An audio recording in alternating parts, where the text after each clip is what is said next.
Hello there, ladies and gentlemen. Welcome to Have the Race Gone for round 3 of the Simpact Aston Series. We're at Spa for what I think is going to be a very good race indeed. It was last week at Brands Hatch, that's for sure. And I see no evidence pointing towards it not being a great race here tonight. Spa, I think, one of the greatest racetracks in the world. It's one of my personal grand favorites indeed. And I'm joined today in the booth, at least I will be in a very short matter of time, by Traels. You think? Yeah, I was hoping. You have no idea the amount of gymnastics it took for me to sound that relaxed when it was my time to say something. But I'm here, almost. Good to see. So we have the support series, the GT4 series. 5 minutes of qualifying getting underway right about now. Then Sai Zombie. Frederik, that's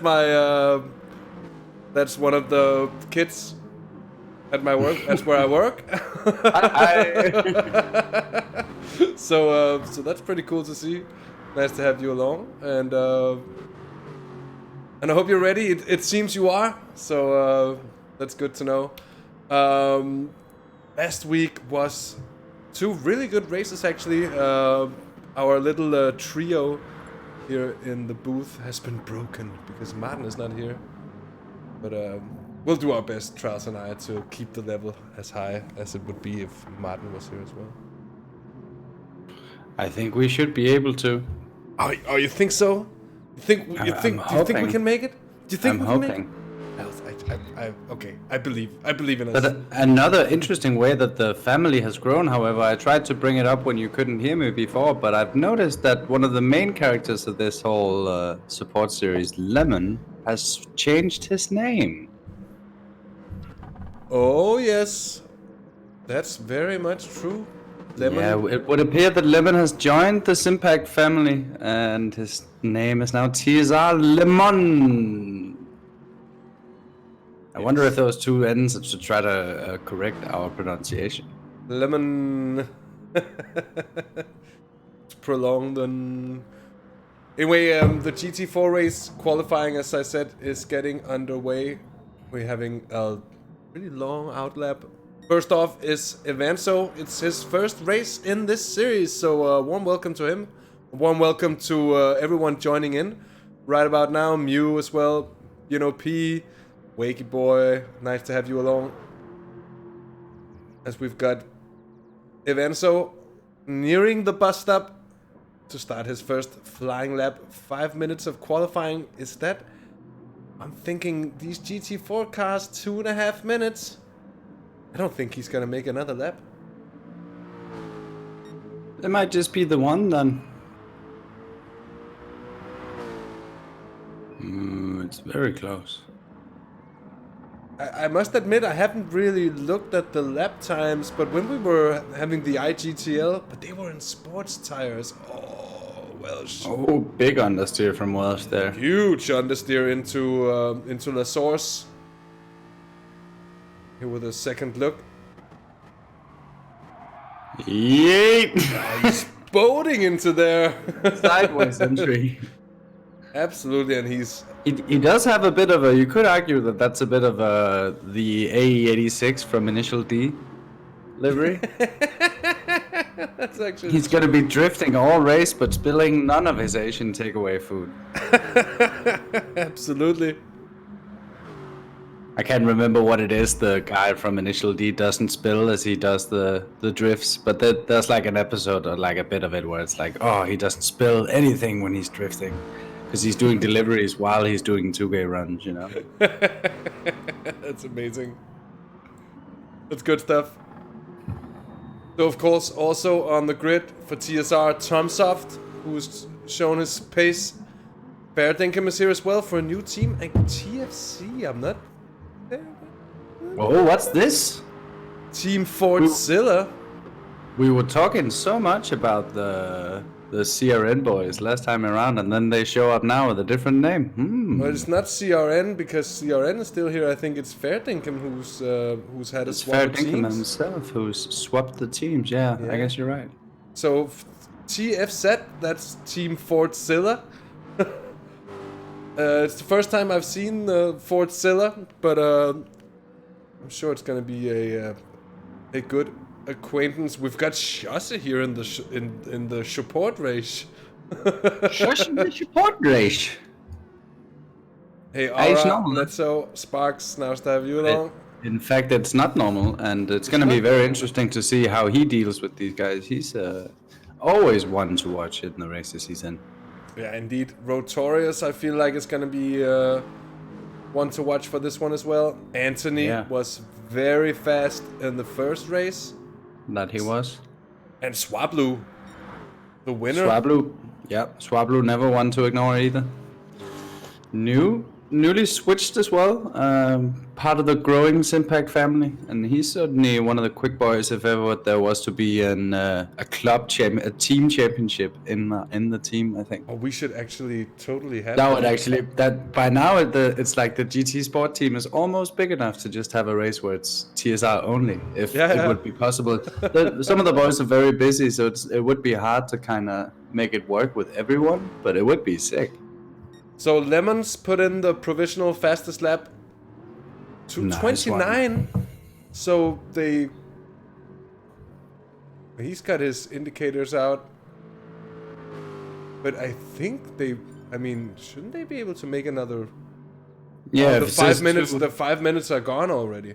Oh, it's a countdown. Oh, it's a countdown after. Yeah, that's why. But so they all get to finish the lap. But yeah, they get to finish the lap here. Hash, he's gonna pass the line. Yeah, he's gonna cross 1.6 seconds down. So Lemon there really quick. Anthony, he becomes the second driver to go into the 29s. But still 4/10 of Lemon. Evanso's currently third. Is there any more drivers actually not having put in a time yet? Here are the two CSR machines. A bit of teamwork going on here. Rotorius, Frank Lucid. Is it bump drafting? Is that it?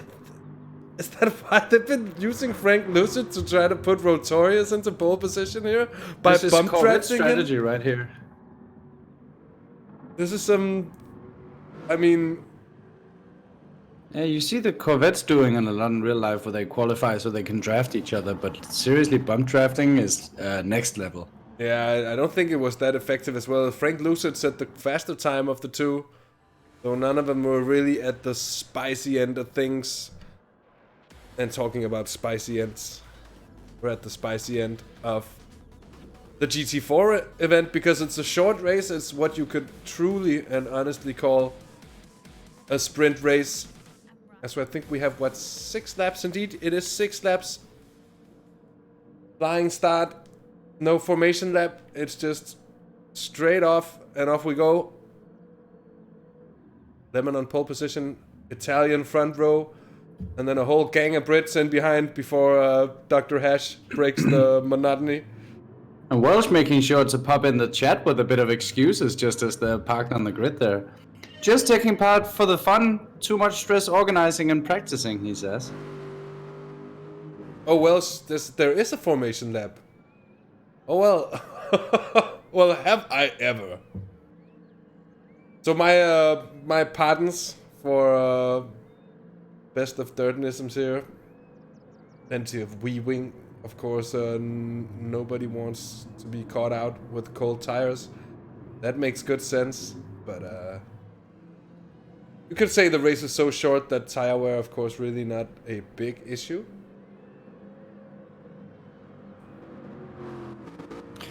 Well, no, I mean, it would almost not be an issue, I would say. Definitely not. No, I think you're right on that one. I think actually they could. Oh, they're bunching up. Yeah, I mean the into prospect of doing a rolling start, a full pace lap, full warm-up lap, if you want to call it that, with 5 laps of racing. I'm not sure I not sure I quite agree with that one. They're all just going to be super impatient and trying to get the hottest tires they can here. Yeah. The race is so short, it's sort of... It seems a little off, to be honest, as well. But let's just let it stay with that. Probably have a change for next time. Dr. Hash in the 420 Jordan livery there with the Buzz and Hornets. Oh, that takes me back. That's some good stuff. There to the right. As I was saying before, now it's to your left. That's Dr. Hash. It is Tom Soft. Joss it down in 11th place. I think he hasn't had too much practice, to be honest. Because otherwise, it would have to have been a mistake on his part to put him in 11th place. Oh, what has Welsh done? Oh, he's typing up something, and oh, we'll just let him get on with this thing. Hey, GTR, by the way, nice to have you along. At least it's not the Nürburgring, I want to say, or Le Mans. That's a long formation lap as well. But Nürburgring, oh. How long did it take when we did the Winter 24 in iRacing? We did the actual full formation lap? I think it was like 15 minutes. 15 minutes. Yeah, I remember I got kind of bored while I was doing it at the start. Yeah, I could imagine that it's long enough for you. Such an exciting race, but you start just like cruising, you know, one hand on the wheel, one hand on your lap. Oh, here comes Welsh. Don't be the jerk that just rides on him through everyone to claim back. Oh, he's coming back to start at the back of affairs. That's probably the best thing to do. Shaza, I think he was preparing to try a last to first challenge for the space of 5 laps here. Certainly would be an interesting one to see if anyone could do it here in this field. Yeah, it might well be him. It might well be him, yeah. Had a brilliant race in the DBR9, as it's called. I've been calling it the DBR1. I don't know why. But there is a DBR1, but it's a very old race car. It's the first Aston Martin race car. Actually looked this up because I saw that it was the DBR9. Yeah, because it's a DBR9 GT1. Yeah, that's exactly the source of confusion for me, but I was coming from the fact that Shaza had a fantastic race last week out in the DBR9s at Brands Hatch. He was under such an amount of pressure from the TX3 cars, and he just managed to hold on all the way through, actually, in a brilliant bit of strategy on his part as well. Yeah, he's always a very cerebral racer. You can almost see what he's thinking on occasion, but it seems like it's a bit harder when you're behind him to tell quite as clearly. But yeah, he's always good at picking the right moments, and he recognized when the guys behind him made a sort of mistake, started fighting each other, and really put the hammer down then, because he has the pace to match the brains as well. So yeah, very much so. Very tough overall contender. He's a driver of the same school as Joe of the Fire, a professor type that takes everything into consideration and is able to make the right decision on the fly as well, and that counts for a lot. That's very true, but I think that won't count for a whole lot here with 5 laps of intense racing. It's going to be all about pace. That is very much true here. They're underway here. They're bunching up. Of speed. A bit of impatience there. I think that's from Frank Lucid in 4th place, and they're off. Green flag it is. The GT4 support race is underway, and they're streaming down towards turn 1 into the source. And what's that? 3, 4, 5 wide into turn 1. They come a little bit of contact. Somehow they all managed to get through. And as I say that, I think big incident there. That's the 2 Italians, both of them, I think, wrecking out. You're on board with Lemon. We're gonna have a look. There is Anthony in 2nd place. Now watch what happens. They both get the no contact. They just get that. They both just have a bit of a heavy foot there coming out of La Sauce. Synchronous Italian wrecking. And both Lemon and Anthony, and I think they didn't pick up. Now I don't even have damage on, but that's left Hagi. Hagi in the lead in front of Rotorius. Oh, and Hagi's been flying under the radar. We didn't even mention him in the beginning there, but very opportunistic from him, and he's right where he needed to be on that occasion. But look who's in 4th place, it's Schosse! It's Schosse with a third of a lap! Into Brussels we come, Schosse, last to 4th! That's absolutely insane, and he's going for a podium place here side by side with Frank Lucid. Oh, and that's Dr. Hash wanting a piece of the action as well. Oh my word. Here he comes with the run out of no name into Pujon. Oh, and Hagi's under big pressure from Notorious up ahead in the battle for the lead. That's going to give Schosse even more of a chance to pull the gap back. He does have quite a bit of a train behind him, though. Hagi manages to defend nicely here into Le Forge as he's keeping his car on the exit. Rotorius seems to have a lot of pace. Hagi's in a really good position though. Can he defend it? For the better part of 4 laps just above here with Schosse visually closing the gap. He's got Frank Lucid for company. He's got Frank Lucid and the rest of the race basically for company. Basically the rest of the race as well. Quite the Schosse train coming up there from behind, and the pressure's really on Hagi now to put the hammer down. And Lobo, no, there's no several heats. There's this GT4 race, which is a support race, and we were going on to the main race afterwards. 5 minutes of qualifying for them as well, and then a bit of a longer race for the Aston Martin DBR9s. That's a Group 3 machine. Here in the realms of GT Sport, look at Schosse's already on the tail of them! One guy wide there, I think that might have been Welshi getting put off a bit. But Schosse right on the bumper coming into La Source here. Indeed, Rotorius is going to have to think about how he approaches this one, and he misses the apex by just a little bit. Will it be the opportunity for Schosse? He's not looking for much, though. We're going to see if we can find Welsh there down the order as he went wide. And have another look. And whatever happened to him? Oh, that's just his own. That's his own doing. Himself, trying those initial D entrances once again. Indeed, he is really trying to stretch it to the limits there as he's now battling Fair Dinkum to be hashtag not last. Hagi still in the lead, 0.3 of a second. Not only in the lead, he's actually doing really well, even pulling out a bit of a gap up through Rouge and Radion there. He doesn't have to defend coming into Le Comp, which is nice. That's one of the positions where you really lose a lot of time if you have to defend. You can see the gap actually slightly building here. Really good pace from the ART, man. Hagi really showing some skill here, and he's fending him off for now. He's improving upon his own situation, and he is building the gap to Rotorius. Schosse still with a lot of the rest of the field, or a big part of it at least,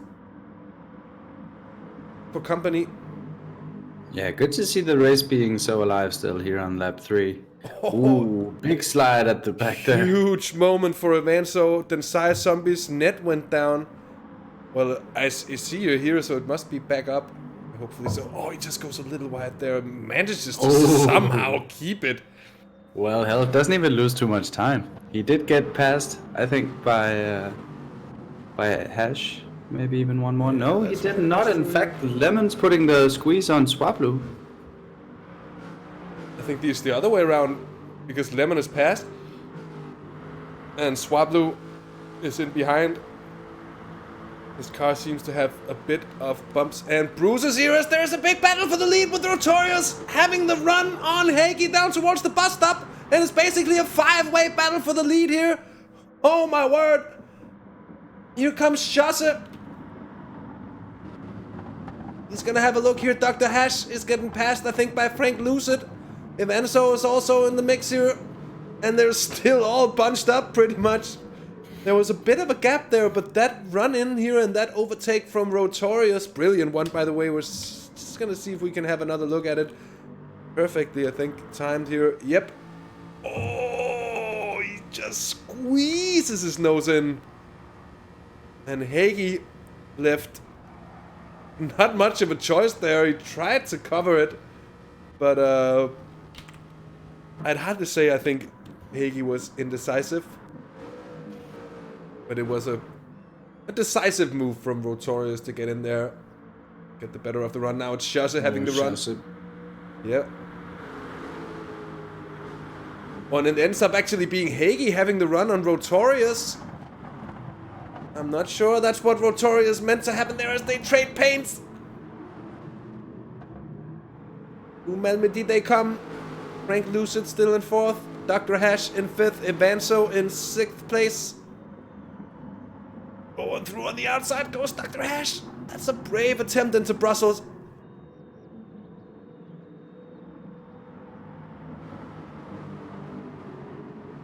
Oh, Evanso goes very wide there indeed.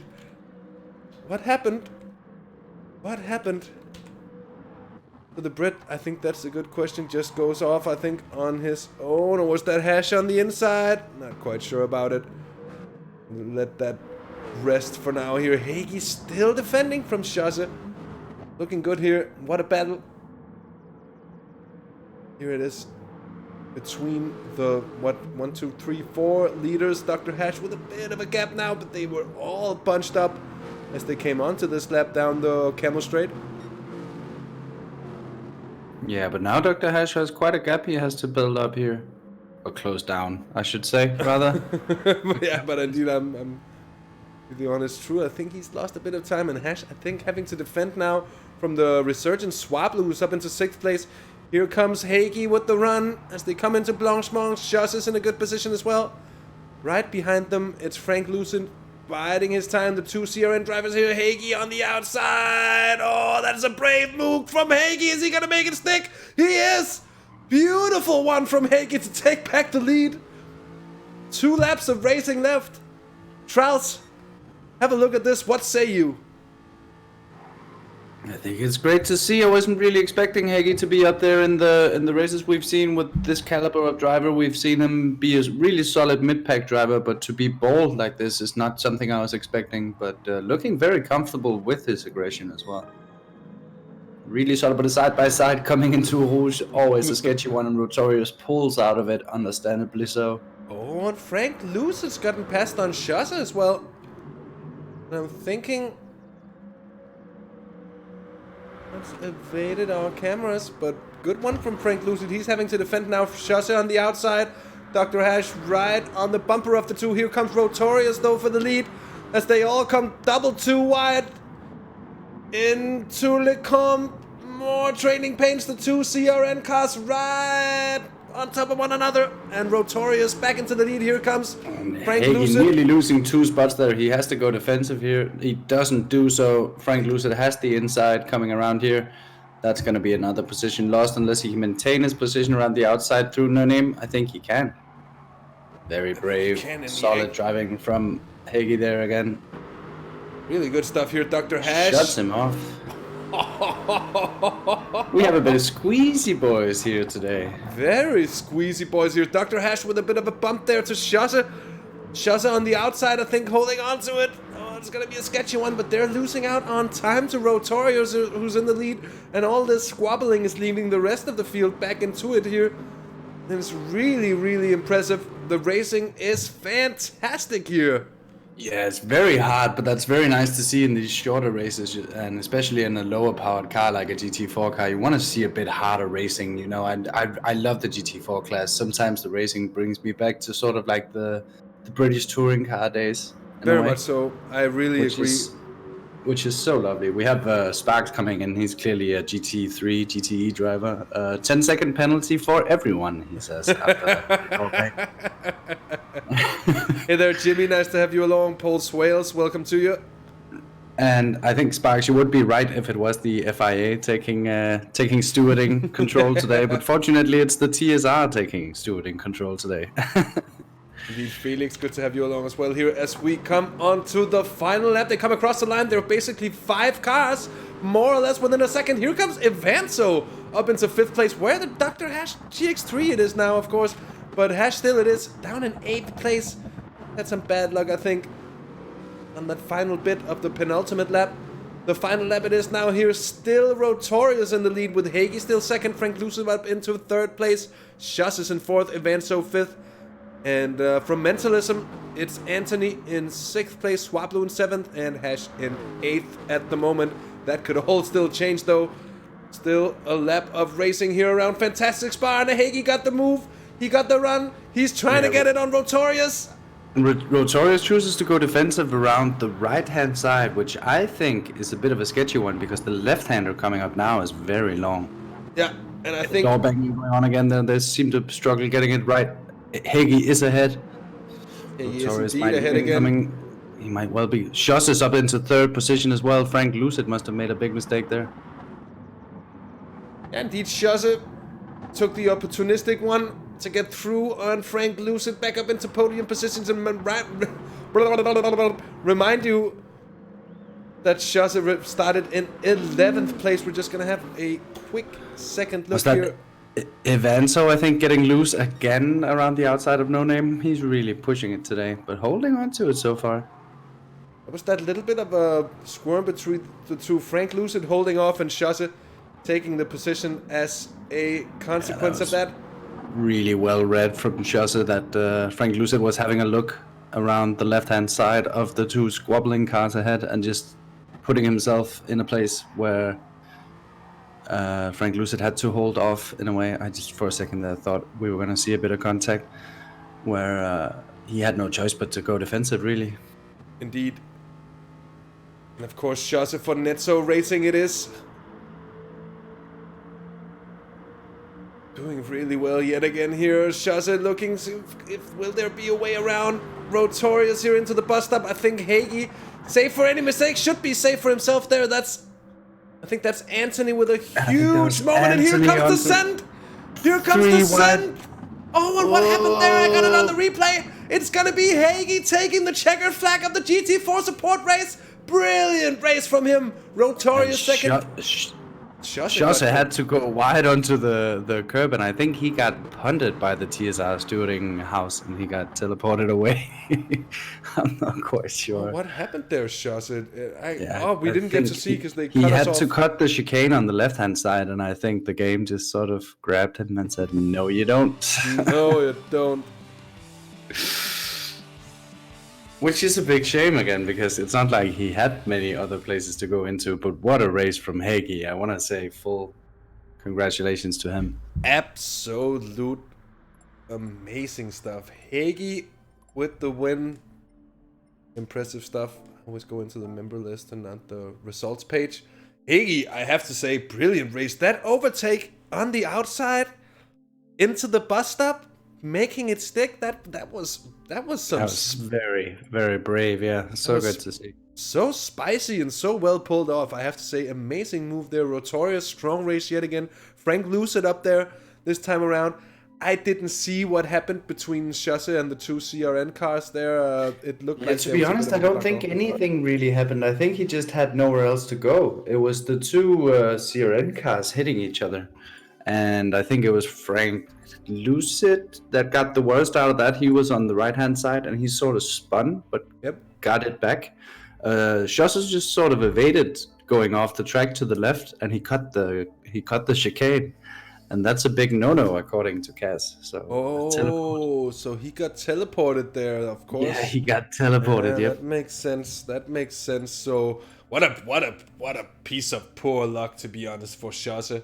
Look at another thing is the entire field is within 5 seconds, except for Schosse who got that teleport. Schosse starting 11th would have been on the podium, save for that teleport or whatever happened in that final bus stop. That would have been a fantastic result for him. Anyway, I am going to put you on the Be Right Back screen. I'm gonna go find the DBR9 lobby.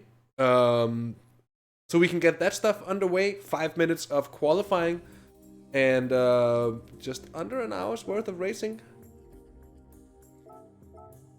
And I'm pretty sure it's gonna be a good one. I think, to be honest, if this GT4 race was anything to go by, we're in for a good one yet again.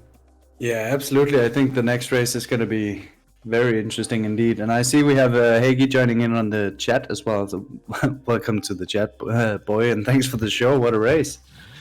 Solid move around the outside coming into the bus stop there. Next time we're going to have you hook up that heart rate monitor to the stream. I think that would be pretty exciting. Indeed. I can only imagine it was through the roof there. Welcome to Giacomo as well here, as we got the First drivers heading out for practice. I don't think there's going to be a whole lot of practice though. Look at these pretty machines, the DBR9s. We mentioned upon it last time as well, but these GT1 era cars, they do have something Did you special. change the scene? I very much can. Oh. There, now it makes a little more sense. And these DBR9s, they have this thing where they sometimes look, especially on grainy footage, they can look kind of similar to the Corvette from the front. This one does so very much. This it even TX3/LDLC car.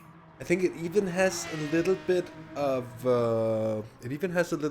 of Lister Storm to it as well somehow. Maybe that's just for me from some angles. Like the size of it, maybe just the Lister Storm. What a cool race car as well. I don't recall it ever being super competitive, but that was a GT1 machine as well, wasn't it? Yeah, I think it was. So that's the same set of regulations that I guess it was. But was is this machine then built on the same set of regulations that like the old GT1s, the ones that became prototypes, GTLM, they became to be known as afterwards? I'm talking like the Porsche 911 GT1 and the wave of mid-90s GT1 machines. Yeah, the late 90s GT1s was a different regulation, wasn't it? Because the first GT1 is basically very similar to the current GTE. That was the one that had the F1 GTR, not the F1 GTR Longtail. You know, the Longtail was made for the new GT1. Yeah, the first GT1 now, and then First GT1 was Ferrari F40 LM and 911 GT2, the first GT2. But wasn't that GT2? I think that was called GT2, and not GT1. No, that was called GT1. That was called GT1. Even though the 911 was called GT2. Yep. I'm looking at it on Wikipedia right now. Felix enlightening us here. Regulations change heavily over time, he says. The Lister, of course, is way older. The Lister dates back to 1997 or so. I think 1998 even. Or so. It's a pretty old car by now. But a very cool race car and a cool addition with these GT1, or this single GT1 machine that has been stuffed into Group 3. A group that by now houses a pretty large variety of different race cars, actually. Yeah, it's always been one of those things Gran Turismo did well, was to make a lot of cars race together. But as the Gran Turismo franchise moves towards realism, it's getting... I don't know if maybe by now we're seeing a bit too much in terms of different cars in Group 3. Because we are seeing more and more hosted leagues and hosted one-off events and stuff like that. They tend to pick their cars and not just go, you can race any Group 3, because most people tend to sort of think that there's too many cars in Group 3. Yeah, there is a lot of cars in Group 3, and the problem is balancing such an amount of cars is always going to be next to impossible. And I see Ollie Polly has a bit of a moment there in the comp, but it's always going to be hard, and people are going to be going for the meta, and if someone doesn't go for the meta, they need to be really talented to be able to keep up in the end. So it does make sense that we're seeing more and more one-make racing, and I have to say it also gives some great racing in the end.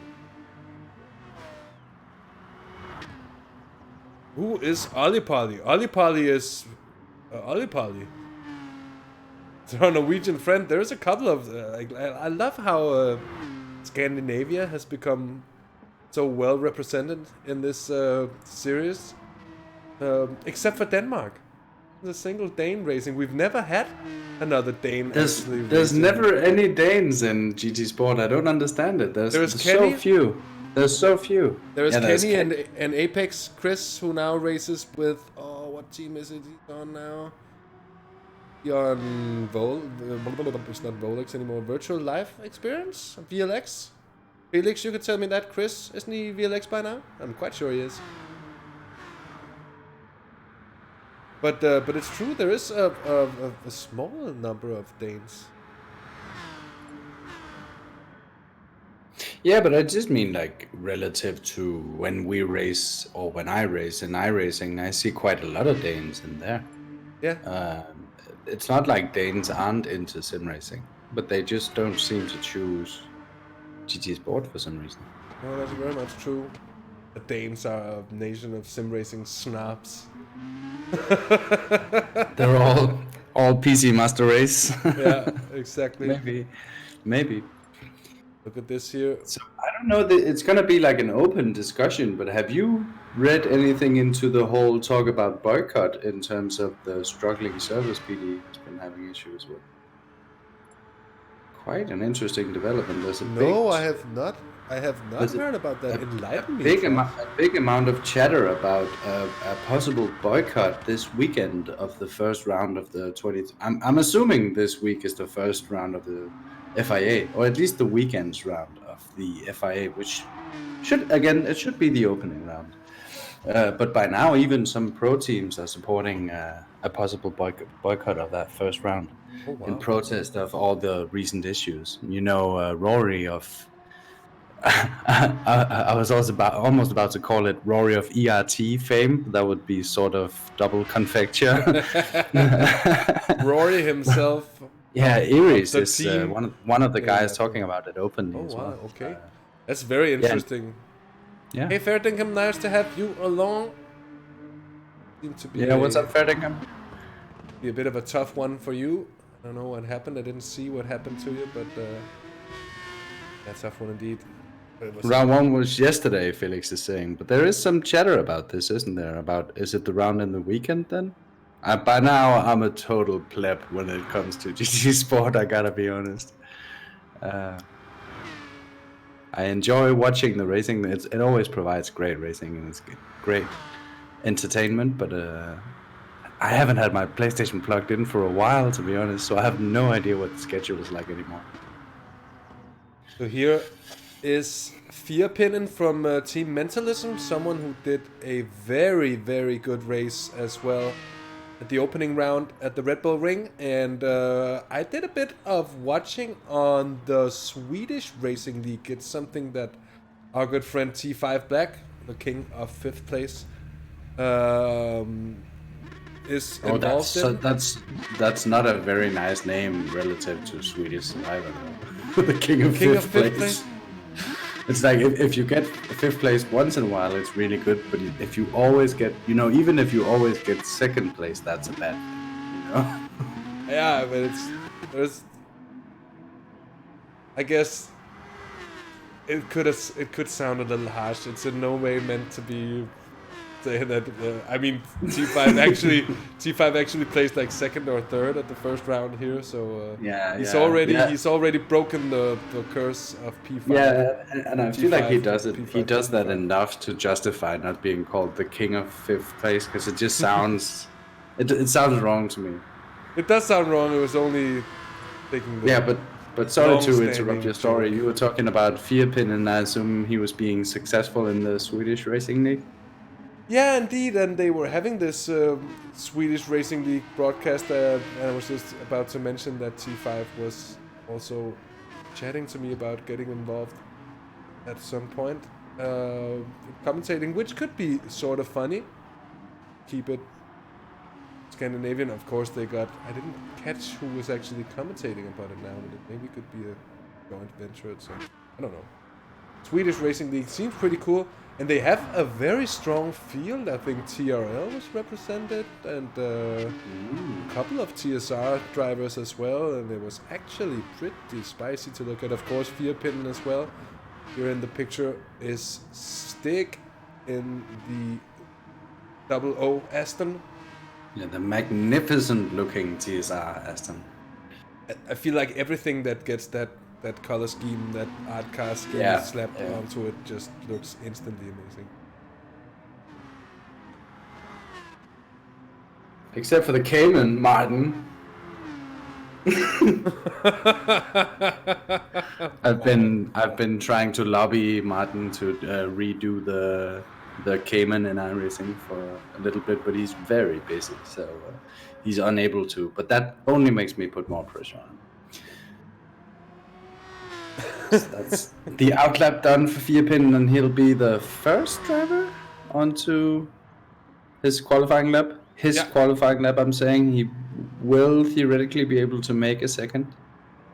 Yeah. Will he be allowed to finish it, though? That's the question. That's the question, but I think they will. It looked like they had a couple of minutes if necessary. I'm actually not sure about that. If it runs out, I think they might well be. An interesting thing is how close they are again. All of them. They're all bunched up. No one gave any space in the warm-up lap, and I think that might be because they're all trying to make sure that they make that second lap. Yeah. That might be. That's an interesting. Chassis here not caring much about slipstreaming. He's let a bit of a gap open up to Vierpin ahead. He has indeed, but if we look further back, they aren't too tightly bunched up. Nico 18 for CRN, who's been very strong as well. The opening 2 races. Then goes for Adson Spanner. The brilliantly named Adson Spanner. We have to mention upon it every time, I feel like, because it's just so well played there, Spanner. Spost versus Spanner. Did they make the cones sort of like hit the ground when they hit them? Disclaimer for the viewers: I'm watching a very low resolution stream to keep the. I'm gonna get that nitro stuff to make that sync up, watchable for you, and whoever will be joining me in the booth in the future. And you have checked that it's when you get it, it's you that can stream in 60 FPS. Yeah, because I can watch in 60 FPS. I can set the stream to what quality I want it to be, and that's what I have the option. So I'm quite sure that's how it works. Okay. So here it is. Let's just have a look here with Vierpin about to cross the line here into the bus stop. Still 27 seconds. I guess the Swede here could go for another lap. We'll see. We'll see whether it's going to be possible or not. Lap times around 2:20 for these machines. 2:18.7. That's pretty spicy. And that's actually 3 thousandths of a second better than Chassis there. Nico 18.2. Sparks is up there as well for TX3. Of course, Sparks we have yet to even mention yet. Hugely fast driver there on the 31. And there is no more. That was the finish. So that was the one lap for everyone. The 5 minutes done. And a packed grid there. Aura beating the rest of the field by over half a second though. 2:17.8 from the TX3 German. That is absolutely impressive.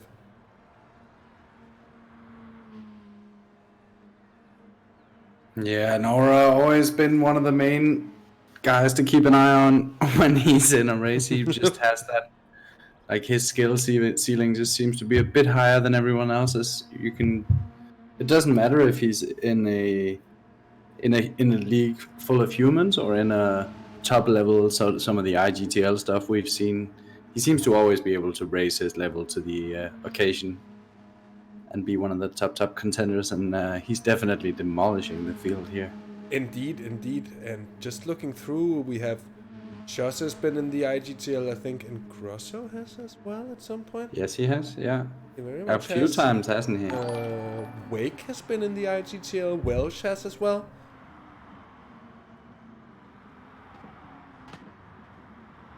Oh, if I could just see who actually just subscribed there, but just a second.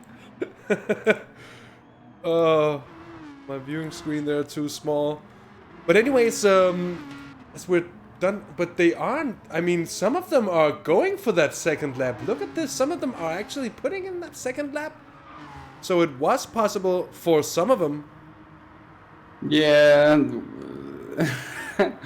We have the chief steward saying some boys got a second lap. Oh wait, they didn't ignore me, LOL. And then you cut to guys finishing the lap, so I'm not quite sure if that's going to count or not.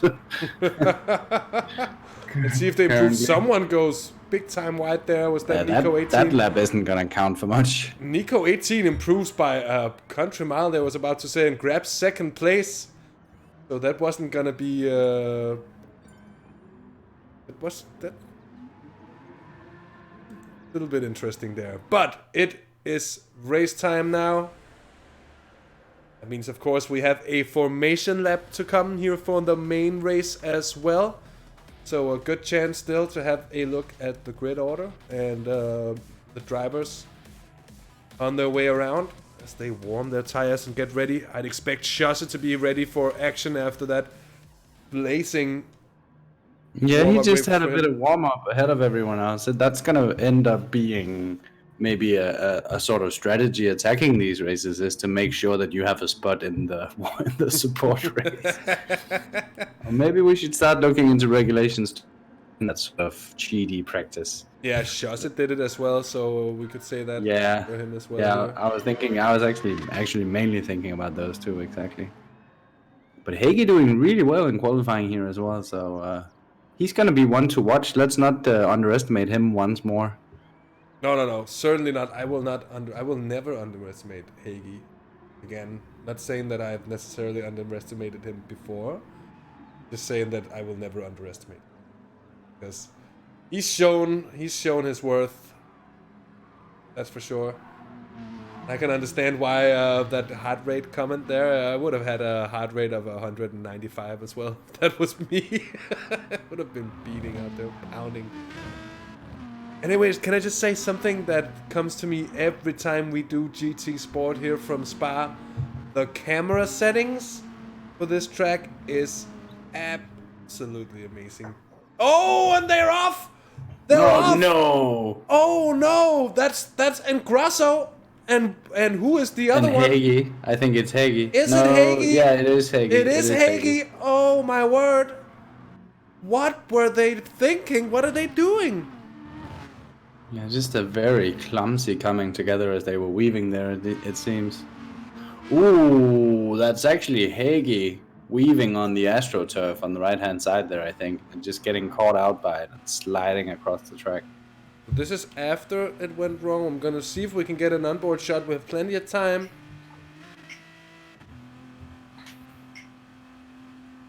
This is after. This is after as well. Yeah. This is also after.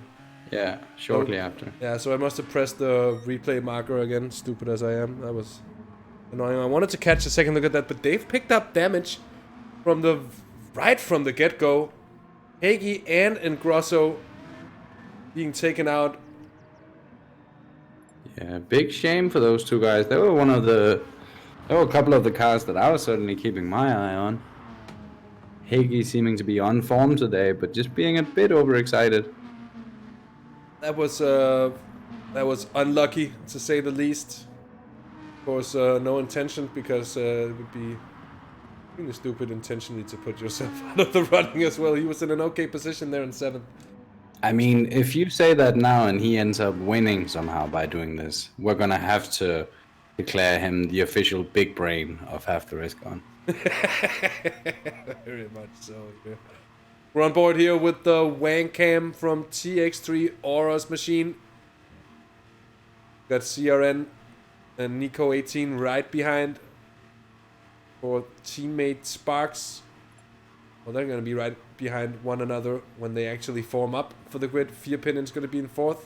That's rows 1 and 2 for you. Chasse and Ayrton Spanner in row 3. Ollie Polly, who's indeed Sailor before, and Wake in row 4. And what's up, Hunty? You join us just at the right time. We're just coming through Blanchimont here and getting ready for 25 laps. Perfectly timed here. 25 laps of what we can expect to be very good action indeed. The 2 cars at the back will go right into the pit to get that damage repaired. They won't be losing too much time though, I imagine, because the field will be going slowly to the line. So as Welsh, our marshal here for this race, stated, they have to make sure they don't gain an advantage actually by going into the pit. So Aaron, they're green, they're off. Aura Nico 18 gets a very good run here on the way to the source. Oh, Aura there with the Welsh entrance. He loses a lot of time and space on that.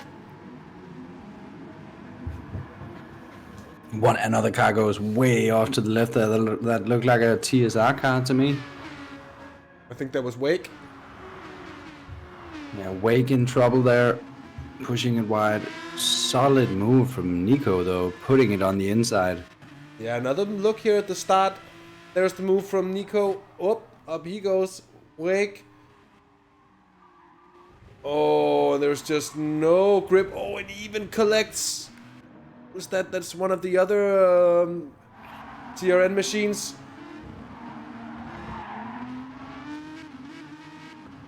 Driven by a Rotary, I think, for this race. Not even sure if that's a CRN car. Oh, Nico in! Nico 18, a little bit wayward there through Brussels, really under pressure from Aura. Fearpin is up into third place, Schuss is fourth. Sparks has lost a bit of position. Down into fifth place. I was actually thinking about saying something about that. The last time we had TX3 cars next to each other in a race, it didn't go too well for them. But before I even had the time to say it, Sparks is down into fifth place. Yeah, indeed. Ayrton Spanner sixth there. Ollie Polly seventh. Stick up into eighth place. Best place for TSR at the moment. And it is strangely a weird dynamic to be next to your teammate in the race, unless you are directly fighting each other, which you rarely are in sim racing. Because you don't make the same decisions when it's a teammate ahead that you don't want to hurt too much. And that puts you in a difficult spot sometimes, and I think we've seen that happen a few times to the TX3 boys. That's very much true. That's very much true here. Go on board with Nico 18 into the bus stop. They come. Is he gonna have to defend it? Aura certainly looking around. How is he gonna have to defend it? Oh, here comes Fearpin with a brilliant send. Can he make that stick there if he can stay too wide? Oh, that's not gonna be possible. He was certainly gonna be hoping for it here, Fearpin.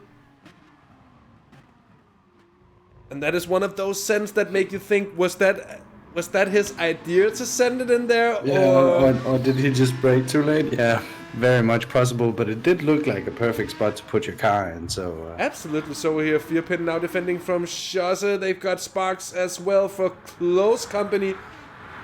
Through Rouge, up through Radillon as well. And onto the Camel Straight they come. Wiggly boys coming up through Radillon there. Making a big time indeed. Still very close. Nico 18 leading Aura, Fearpin. And they're having a bit of a close one here. Just 0.2 separating the two leaders. And Aura really looking for a way past. And I think the German must be kicking himself. I'm sorry, Traels. Yeah, I think you're very right. But Nico 18 seeming on a very good pace here. So for the moment, I think he should just try to stick to the back. We did see Fearpin sort of let a gap develop just a moment ago. He has shut it down since, but maybe being behind Nico 18 right now isn't the worst place in the world. We saw that pace for Aura and qualifying does seem to have a bit of an advantage, but I don't think it's really possible to make anything really materialize here. So close here early days. Now made it back up into 8th place, but gonna be secondary position for now here. Schosse really, that's a situation I think he knows with Sparks so close. That's exactly what we saw last week. And he's been needing to look more in the mirror than ahead these last couple of turns, and that's let half a second worth of a gap to Fearpin grow. And that's exactly when the car behind starts getting antsy. What's up, Crisscross? Welcome, mate. Anthony Raiola, welcome to you as well. Good afternoon. Good evening to you guys. It's not exactly afternoon anymore. I've been inside all day and I'm starting to get kooky. Yeah, round robins as well. LJ Speed, thanks for subscribing. About 10 minutes ago, I saw that. And a welcome to everyone who's tuned in, by the way, since the start of the DBR9 session here, qualifying in the first couple of laps of the race. And it does indeed look like we're in for a really good one here. Frank Lucid, a good race as well in the opening support race. And what happened to Josse? Where did Aston Spinner come from? I have so many questions about the race situation. Josse might have gone wide there in La Source, I expect, because he was there at the bus stop. Aston Spinner coming sort of... I thought he was dropping back for a while there, but he's made up a position there, and he's actually trying to close the gap to P4 now. Nico 18, look at this! Oh, I'm sorry, I'm just gonna wait up with the replay there because they're so close to one another here. Through No Name, and up comes Vierpin, and they might be 3 wide into Pujon this time around. Vierpin up into second place, though. I think that's all. Very chaotic. Aura seeming to not get any sort of a run coming out of there. Oh, and it's very chaotic battle where everyone's just swinging at, here at anyone within reach. When this is why he got a bad run, because Nico 18 kind of... They're really too wide through there. Look at the Vierpin. Yeah, it ended up being super good for Nico that he understeered so much coming into Brussels there, but yeah, it was a sketchy moment for a second there, and then Aura just didn't build a run as he got stuck on the outside and had to watch being squeezed off the track. Yeah, Vierpin up into P2. A little muscly there from Vierpin, to be honest, but that's okay, you know, it's racing. Robin is racing, as they say here. Now into the bus stop they come. Yet another time, Vierpin now having to defend from Aura.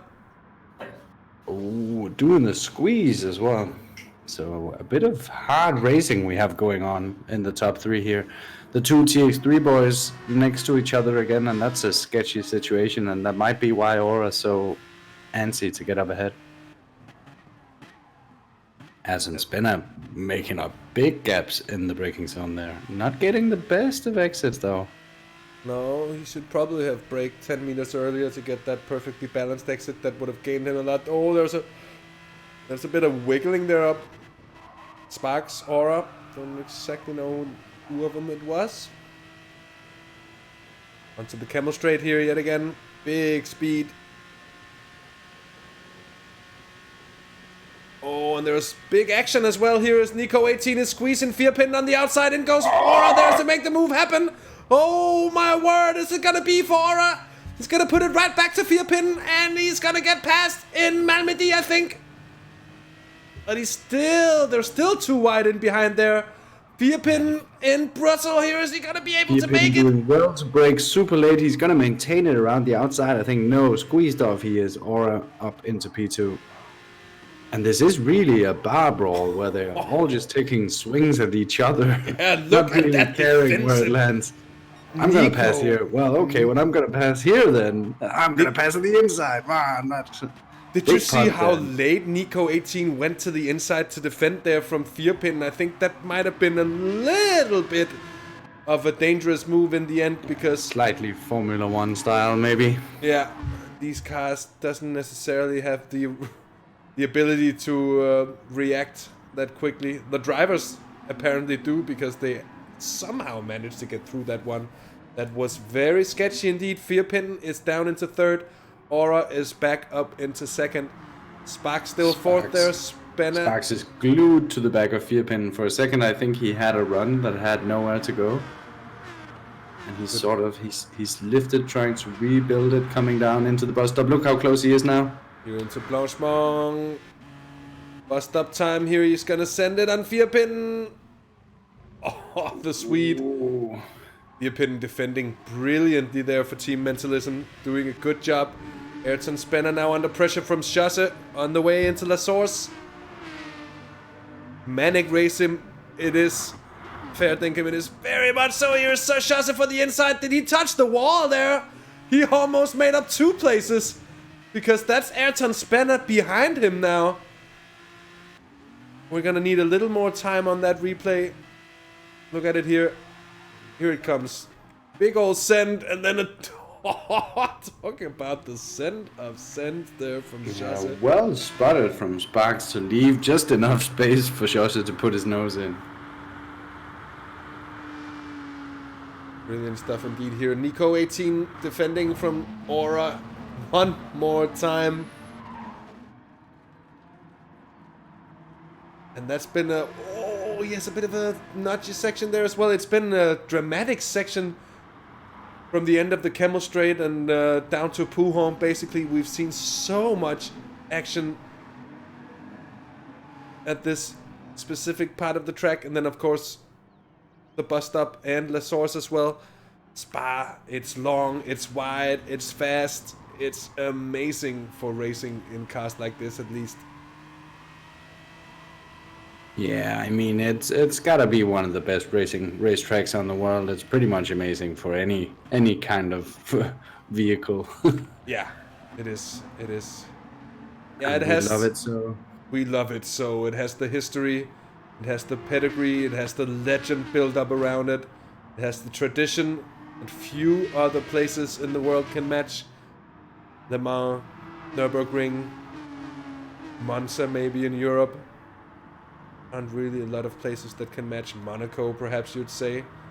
That's for the prestige more than the racing value of it. Monaco is so specific that it doesn't really, it can't really compete because it has one race that it's famous for, and it's only used for that one race. Spa does so many different things. That's true here. Oh, Aura with the very good move on Nico 18. I think he might actually claim. Oh, Nico 18. Fear pin as well. Oh, they're all getting squittled here on the exit there. What happened? They're all listening to the Eurobeat now. Oh my word. Look at this. They're all going wide. Maybe the dirty tires it is. Your Aura braking super late. Squeezing through on the outside. And then it becomes the inside. There it is. Whoop, whoop. And then another one. Whoop. That's some D1 style stuff we're seeing here. Impressive move from Aura, very reminiscent of the move we saw Hagi put in the support race, but the difference is these cars are moving quite a bit quicker. They are very much so indeed. We go on to the WAN cam here with Aura. Hello, TFN Svart. Nice to see you, Daniel. Stick, good to have you along.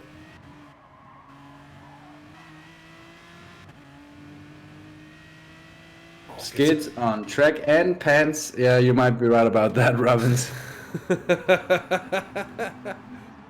Now somehow Shaza has gotten right back into it. All this fighting up ahead. It's incredible how close this battle still is. 7 laps in, they've been like trading punches is too soft of a phrase. They've been wildly swinging at each other. Just in a big group in that cartoon cloud where you just see hands and feet coming out of.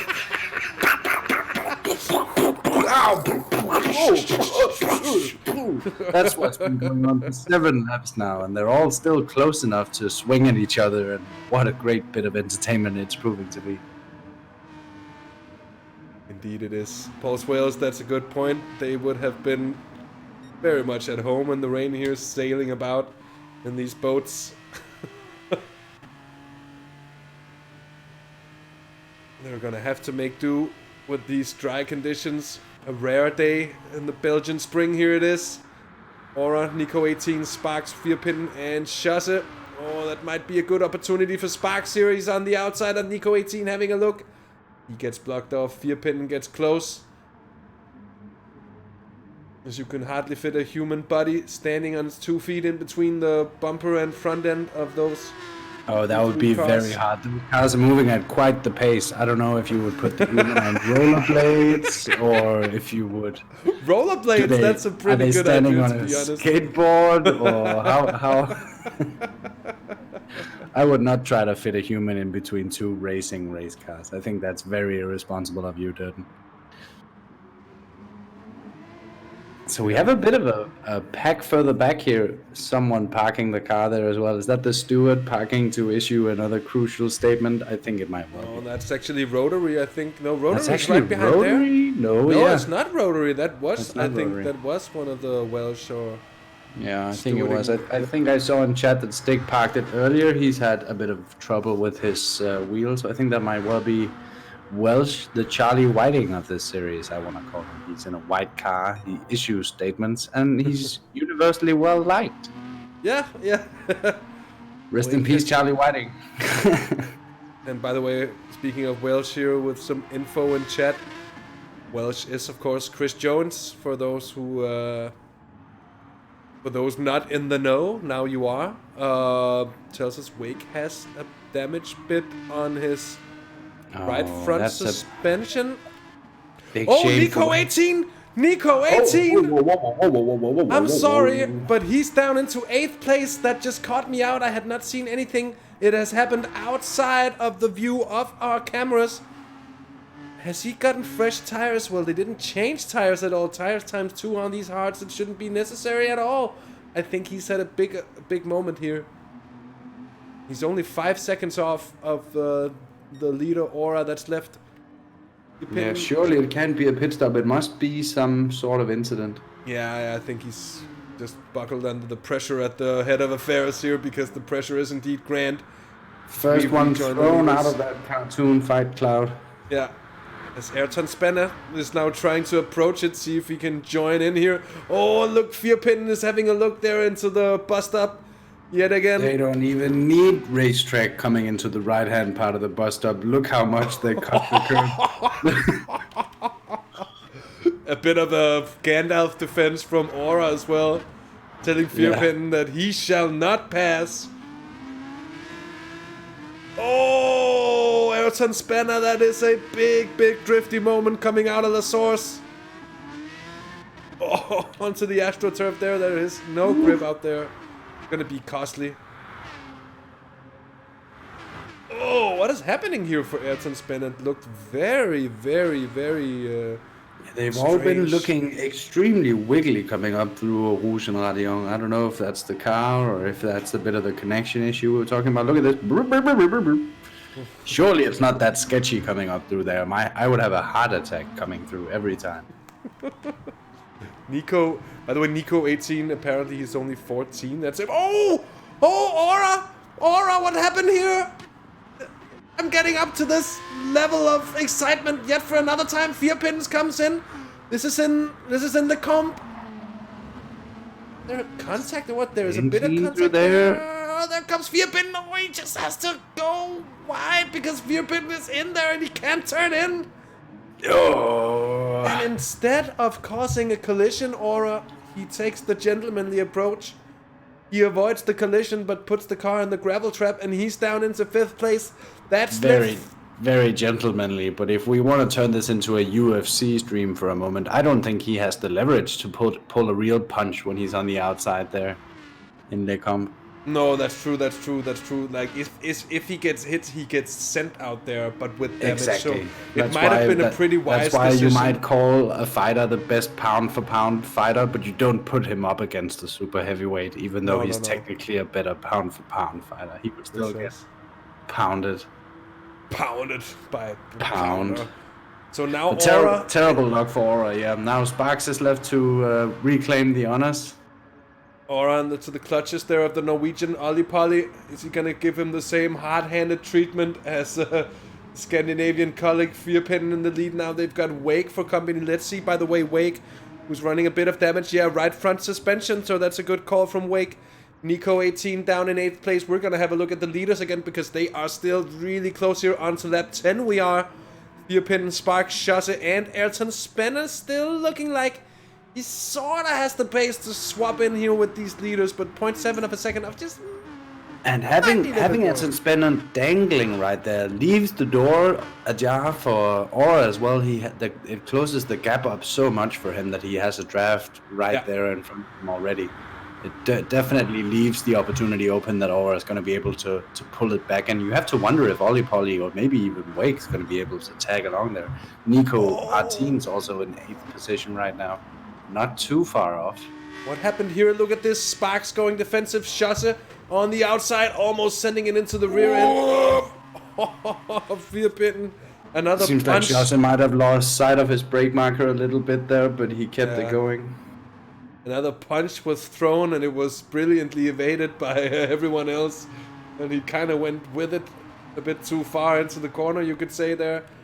Oh, is that Olli Polly and Aura? I think Aura got a poor run there and Olli Polly's got the run into No Name. And he's gonna get the better, I think, of the German there. No, Olli Polly in Pujon. What happened there? What happened there? Except for the obvious, he went too wide, of course. And it wasn't through No Name, because they exited No Name. They're a poor exit, though, from Aura. Yeah, it's coming into Pujon, and I think he just puts his outside tires on the AstroTurf, looking for the maximum track width he can find. Oh, yeah. Oh, yeah, that's a classic one. Right here on the AstroTurf, whoop, it goes, and he touches. He does both keep it going, though, so no deaths from that incident, and that's good. It was a small mistake to make, but it can be very costly on occasion. That's left Aura back up into 5th place. Wake is now on the tail of Ollie Polly. They have Nico 18 for company. But did he pick up damage there before? No, but he seems to have lost a little bit of pace. Now back up with the leaders here because they're going into the bus stop, about to start lap 11. They are still hugely close. The top 4 separated by 1.5 seconds, but that's actually with Ayrton Spinner still a little bit of way off. Still acting as a point, a fixation point. A hair, if you will, for Aura to chase. Yeah, and Aura's basically closed it back up. Look at how close it was there. It's basically one big group. This all the way down to what, 8th? 9th? Bit of a gap there behind us and Spinner still, but it's coming down. I think Aura does have the pace, as long as his car is undamaged. Yeah. To have a climb at it. And the interesting thing is that the bar brawl for the lead has kind of quieted down, and you have to wonder if that's the racers.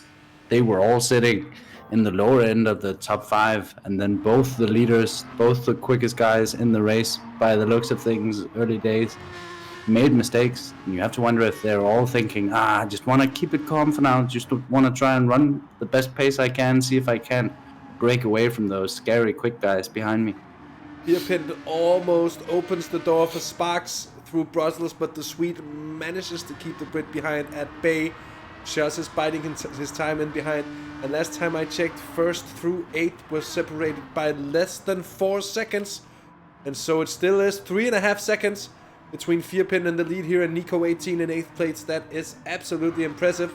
As we're nearing the halfway point of the race, it's still anyone's game. And there's a little bit of a gap there between Ollie Polly and I think that's Aura up ahead. It is. But that's about it. Gap-wise, there are 1.2 seconds. That's Aura doing so well to bridge the gap, actually, and he's leaving the guys behind. Ooh, a big purple sector there, up by 5/10 coming through there. And I was thinking that he might well pull someone along, but it doesn't seem like Ollie Polly's been able to keep up, as Aura really was getting his groove on and putting the hammer down. Yeah, Ollie He's Polly flying up to Aston Spinner now. Aston Spinner has to watch out here. Not just for passes, but also just for melting under the heat that's building. Look at these cars. They're basically completely off the track as they cut that corner there. That would be a slowdown in iRacing. Schuss is into the pits. Schuss is into the pits indeed. Oh, realizes that it's not going to be... that they do need a pit stop, of course, for fuel, and Schuss seems to think, I can go faster alone. And I think that's a really good time to do it as well, because it was just about to redevelop into the bar brawl we saw earlier. Rotorius hasn't made a lot of noise for himself in this race. He did so in the first one, but it's been a bit more quiet here in the DBR9 race here. Now that's left a bit of gaps. The Schuss pit stop there left a bit of gaps here at the lead here, and now that's Aura coming up for 3rd place, and he's gonna pass Ayrton Spinner. Yeah, Ayrton Spinner not putting up too much of a fight. I don't think he really wanted to slow himself down by starting to fight with Aura at this point. He can leave the fighting for later. Yeah, that's very much true. I think he recognizes that it might be a really good situation for him right now if he wants to stay out, if he has fuel for another few laps, just stay behind Aura as Aura's pushing here.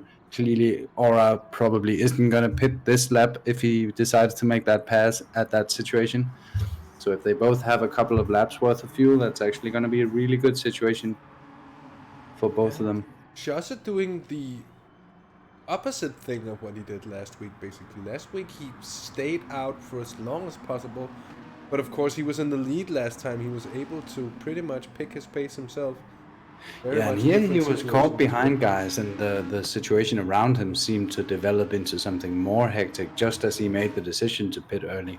So I'm really liking that situational control to react to the fact that he's going to be slowed down even more in the coming laps, and just diving into the pits and trying to run your own pace and see how that stacks up against the pace that's currently basically Fearpin, but Fearpin's slowed down by defending from Sparks once in a while. Yeah. We've actually had some very brave calls from Pairwax, among others, that Fearpin's going to take this win. I think that's very early to say, but certainly shows some trust in your racers. 2 cars into the pits, Aura and Ayrton Spanner. So Ayrton Spanner clearly interested in keeping up with Aura. And Ollie Polly in as well here. Ollie Polly and Wake into the pits as well. He's finally going to get that damage fixed. Gonna be good for Wake. We're gonna see where Chasse. Look at where Chasse is. He's just crossed the line. He's coming into La Source. And where will they be exiting? There is Aura. Chasse is in front, I think. Chasse is in front. And he's in front by quite a bit, actually. He's in front by enough that he's not offering much of a draft to Aura, and that's very no slipstream. That's absolutely no slipstream for Aura whatsoever here onto the chemistry. That could be crucial. And as I say that, he might just have... Is that the run? Now he's getting back into the slipstream, that's for sure. We're gonna watch just when Fearpin and Sparks find it a good time to come into the pit series. Fearpin almost leaves the door open into Brussels. Yeah, it's a difficult one, Brussels, when you have someone that close to you, because the racing line, it does require you to leave the inside. And if you do that with someone that is potentially quicker in terms of mid-corner speed behind you, he's going to just grab that gap immediately, and you'll have lost the racing line, and you'll have lost the position, basically. Yeah. So you have to alter your line depending on whether or not there's an angry bee behind you, as there is here in Fearpin's case. Yeah, indeed. It's going to be interesting to see how this is going to work out for Nico 18 as well, who had some kind of trouble at some point, fell back, but could be using this extended stint to improve upon it. We did see also that there was quite a bit of difference with how much fuel that was actually left, so it seems some of the drivers are doing a bit more fuel saving than others here. Fearpin is still under heavy pressure from Sparks through Blanchemont up towards the bus stop. Yeah, it's hard to see the amount of pressure sort of dissipating here. Sparks seems so comfortable in his slipstream. And I think it's mainly the biggest stress factor for Fearpin is almost what is Sparks' plan here? Is he just going to sit there and save fuel? But if he does that, he's going to take the position in the pits no matter what. Here they come into La Source, and I think Sparks is going to have a look. He's going to have an attempt. They're going to be too wide on the exit, but Fearpin, I think, got the run. Yeah, the outside is going to get the run most of the time. It is a bit of a right-hand curler. It's perfectly side-by-side here. Who gives way? Sparks does here. Sparks actually gives way in the end. Piolo's had a bit of a quiet race as well for TSR. Is in. And fresh tires, we don't see that very often. So a bit of a surprise, I think. Yeah, I mean, you might call me biased, but I'm kind of surprised that we're not seeing the TSR boys further up. We've seen them do really well in these races in the last couple of weeks. I want to say surprisingly so, but they do have a home field advantage, if that's a thing in hosted league racing. But today not really proving to be that moment. Wake doing well with damage, but doing just about what you could hope for in that situation, and it's going to be tough to recover much. It is, but it's also just testament to how strong the field actually is in these races. Yeah, absolutely. This is by no means a TSR team championship, as I called it. It's a very, very high-level field.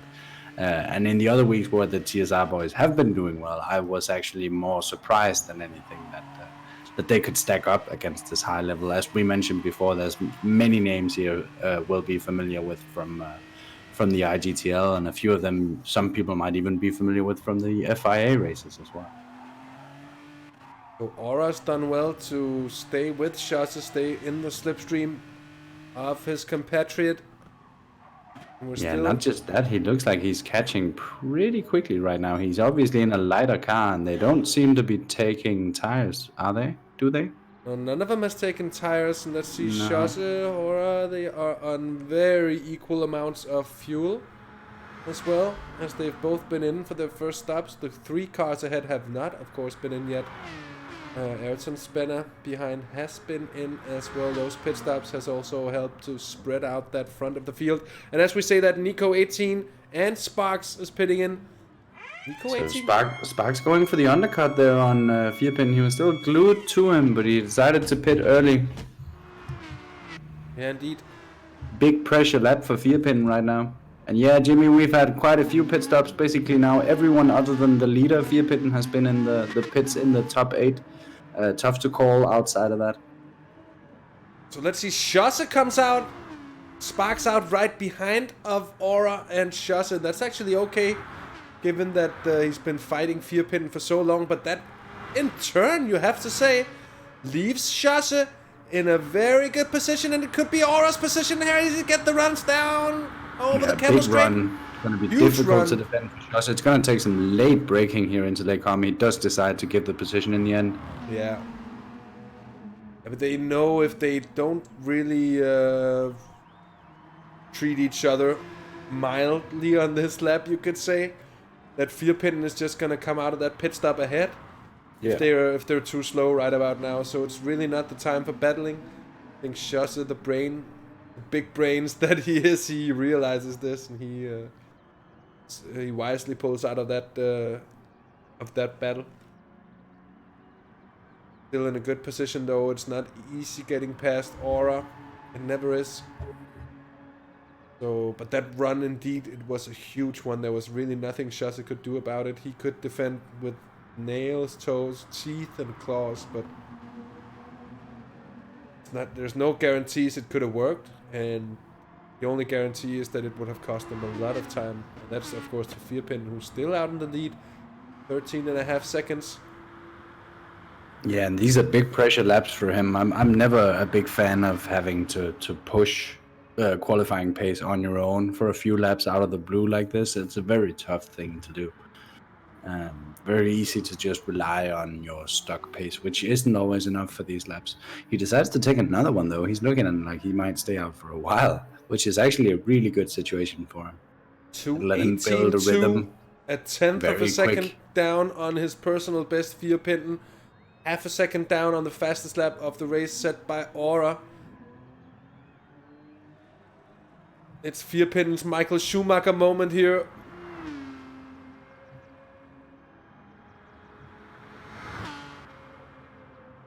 Jimmy's got the trucky boys set up.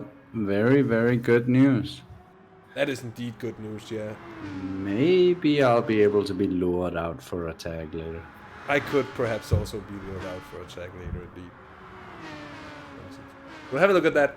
So Vierpin actually having gained a bit here as Aura now having to defend from Chasse. This time it's Chasse with the big run here on the camel straight.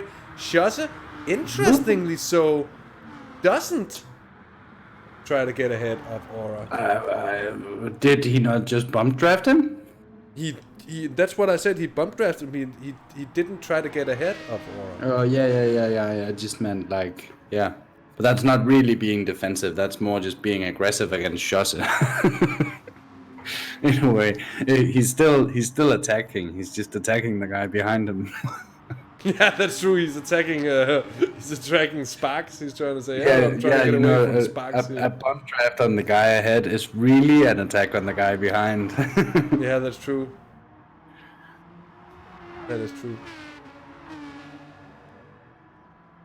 But that's a bit interesting. Chasse must really feel like he has the situation under control, and that he can gain that type of run again at will, more or less. Of course, it's not that easy, but it's because otherwise, if he felt like, oh, this is the chance, I might not get another one, I'm sure he would have sent it there before. By the way, Vierpin has increased the advantage by 0.4 of a second over this lap alone here. Aura Last lap, 2:18 dead. So Aura gained 0.2 of a second on the last one, but they've lost a bit of time here to Firpin. And Firpin is pitting in. Firpin is coming in for his pit stop. With 3 liters of fuel, so he was the only one to run his tank all the way out, and that's going to be slightly better on tire wear as well, even though tire wear is seeming to be not much of an issue here.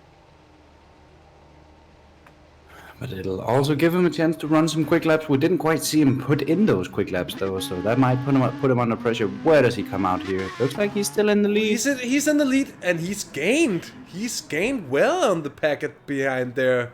Yeah, will they be able to tuck into the slipstream on acceleration here? They will. They will be in the slipstream. I'm quite sure. Indeed, T5. Firpin doing very well. Firpin in doing Swedish very well. Is that the fur stick?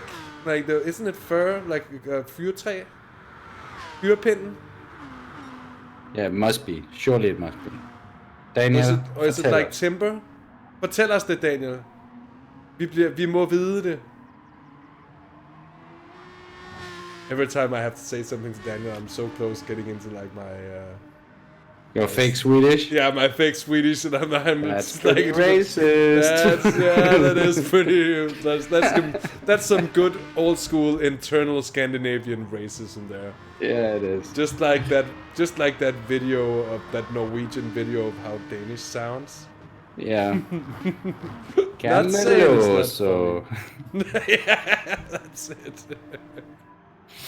You'd be surprised how much you meet that in say CS in Counter-Strike, but in online gaming in general. Oh, when someone hears you talk Danish, it's just Camelot. So Firpin is fish stick. Oh. What? I'm a bit surprised to hear that as well. But fish stick. Fish stick, okay. Oh, and as we talk about him, he goes wide on his hot lap. No! On the exit of Stavilo. This is gonna cost him the position. I'm not quite sure. Alright, he's got the run. How did he keep that going with that much speed? He's gonna need to defend for quite some time. It changed his prospect of the race, but kudos to him for not just dying there. Defending around the outside here. I think he's gonna keep a hold of it. No chance for Aura. Aura's gonna wait up, I think, as well. He's not really looking to do it. He's trying to launch it here, though. He doesn't quite do it. Gets a tap on Firpin. Firpin gets a good exit. Shoss is looking around the outside of Aura.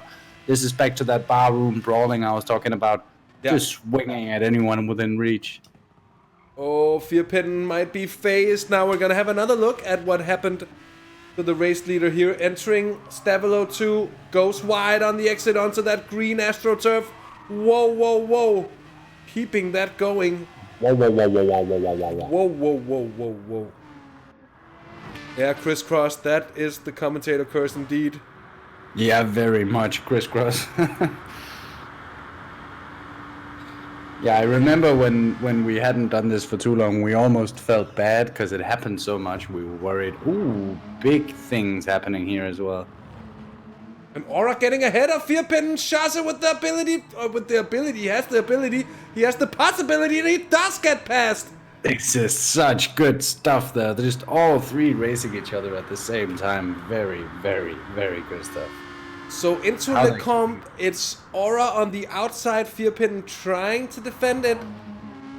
And then Shosse realizing that there might be an opportunity there on the outside. Trade a little bit of paint with Firpin. The Swede very respectful to give the space to the German on the outside. And thus the order has been thrown atop of its head here, with now Aura leading Shosse and Firpin and Sparks there still fourth. Nico 18 and 5th in front of Ayrton, Spanner, Wake and Ollie Polly, and that is your top 8 at the moment. And we're not going to need to see that much more of that fireworks, the battle between all three of them, before Sparks has had just about enough help for him to get back in it. He's right there, he can see him all the time. He can find encouragement in every passing attempt he's seeing, in every defensive line choice he sees. But he's just outside of the slipstream still at this moment. Just outside, but if Firpin loses a little more time, he's going to be able to use Firpin to gain Yeah, I mean, That all little it takes is for someone to make a move on Aura, and Aura have to go defensive. If they go too wide through basically one corner, he's back in the slipstream. Yeah, he'll be right back into it. That's true. That's true. On to lap 19 they go. And that gives 7 more laps. Yeah, Jimmy, sadly, we didn't catch the incident that caught Nico out. All we know was that we were watching the mid-pack battle, or the top 5 battle, I think it was basically. Yeah. And he was running very strongly in the lead, and all of a sudden he was in 8th. Yeah. Yeah. And it was sadly out of the reach of our cameras. We're assuming it was a mistake on his own. But yeah. That was assumptions made by fools. And you got two of the biggest fools in the business here with me. That's not a proverb, but we're fools and we're making assumptions. So, So Aura, Chasse, Vierpinnen still closer than close. Sparks still trying to get back in, but Sparks has made some kind of mistake as well. Because he's lost over a second. Yeah, he's just made it so much worse for himself. It's gonna be a difficult one. I'm not saying that it... I mean, if they, as you said, as they came across the line at the beginning of this lap, if they start battling again, these 3 cars, it'll be easy for Sparks to get back in terms with them. If they really start... By now, they have a few moments of aggression on each other before that's the case. Yeah. When it said 1.6 seconds, that's one passing move, and then Sparks is there, and then it's a 4-way battle. That's true. Did we just get another subscriber? The quality of mine is so low I can't read it. We did. I can't read it on my little screen here when it pops up. So thank you so much for the sub. I'll try and see if I can read out your name at some point here. Should be able to if I hop onto our YouTube account real quickly and see. Yeah, but that's what I'm doing. It's fine. Okay, you're doing it. Leave it. Speak at the race. Speak at the race. Speak at the race. It's about to have a look back here with Rotorius, who's in 9th. There's a bit of a gap there. Piolo, Rotary, and Ingrosso, though, are pretty close. Not close enough to really scrap it out here, at least by no means as close as our leading trio, which is where we will keep the attention focused. Hey, Curtis, good to have you along. Richard Poole! Nice. Thank you, Jimmy. Yeah, Richard Poole, thanks for the sub. And what's up, Curtis? Welcome, mate. That's actually a pretty good name for anything, Frank Lewis at Danish Fools TV. But thanks, Frank. We appreciate it. And thanks to all of you for tuning in here for another Thursday. It has to be said that we've seen some really good viewership numbers. Just compared to what we've been seeing for quite a while, actually. So we're so glad that you want to spend your Thursdays, your Sundays, and whatnot with us. Yeah, that's very true, and it's a sort of double-edged statement because we're saying it both as broadcasters and speaking on behalf of our own YouTube project, but also as Simpact members, of course, and speaking on behalf of the organizers. I know we can repeat it for them as well. It's very nice to see the support that we're getting for our little thing here. And it's also kind of cool. It's like a sporting event before the Corona cancellations. Here we know that there might not be much in terms of GT Sport in the weekend, so we're able to enjoy this extra much. Whereas I didn't watch many car races or bike races before the Corona cancellations, and now that's all I want to do. Yeah, because you can't. Yeah, it's a bit here. Good point there, actually. By the way, round robins that Nico 18 is catching up to Sparks. Yeah, Nico 18 has been doing a really good job recovering as much as he could from the race in the last laps. Moving on to the radar a bit, we've been focusing on the bar brawl ahead, but he's been doing so well in terms of pace. Your Aura still with Chasse for close company. Vierpinnen is second down. The Swede seems to have lost that edge of pace.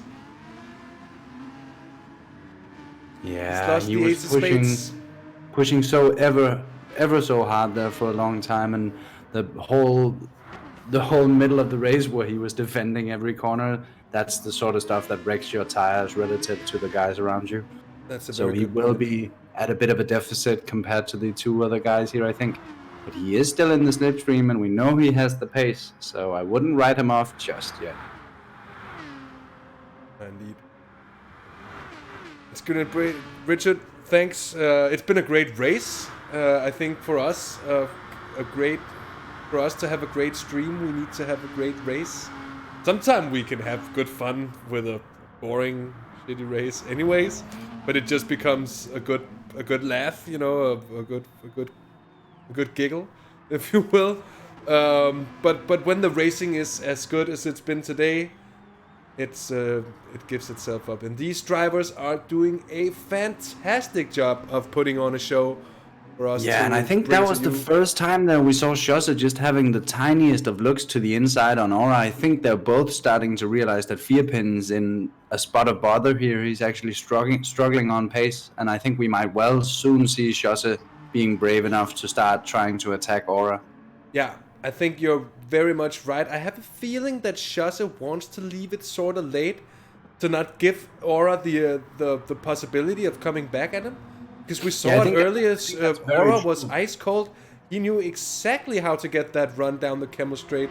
Aura's an excellent dogfighter in general. When it comes to close car combat, that's some of the things he really excels in, whereas Schosse is more of a sort of an all-rounder, and I think he might be less comfortable racing door-to-door with the German. Racing door-to-door with the German, I say, as they're both German, obviously, but racing door-to-door with the TX3 man. So I think that's a very good call from you, Dirten. I think he is indeed trying to leave it as late as possible, but though he does look around the outside here. It's a more mental game than anything. He has a huge old look there. Yeah, he's just starting to look for chinks in the armor. Firpin climbing back up, yeah. Firpin, he could be just biding his time. If at any point a possibility arises for Firpin to do something here, I'm sure he's gonna do it. Sparks has lost even more time. It's now 6.4 seconds.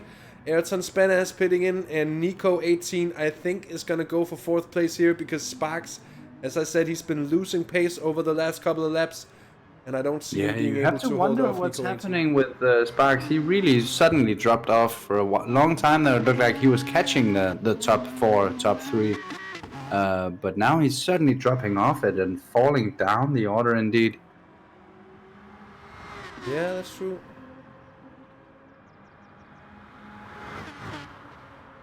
And for a third consecutive week, we've had both the support race and the main race being absolutely amazing here. Yeah, this series is really, and I'm trying to be unbiased here, but it's really proving to be top level racing. So nice to see all of the support from the participants as well. It always makes it a lot easier to have good racing when the level of the drivers are as good as it is here. Very much so here. Very much. I also think we're just lucky with seeing these cars sort of work out well for the kind of racing that these guys want to do. Yeah. And a solid track choice every time so far as well. That's been really good. And we have some really good tracks on the calendar for this series as well. That does. But I feel like it's Wake and Welsh who've been organizing this one alongside Stick.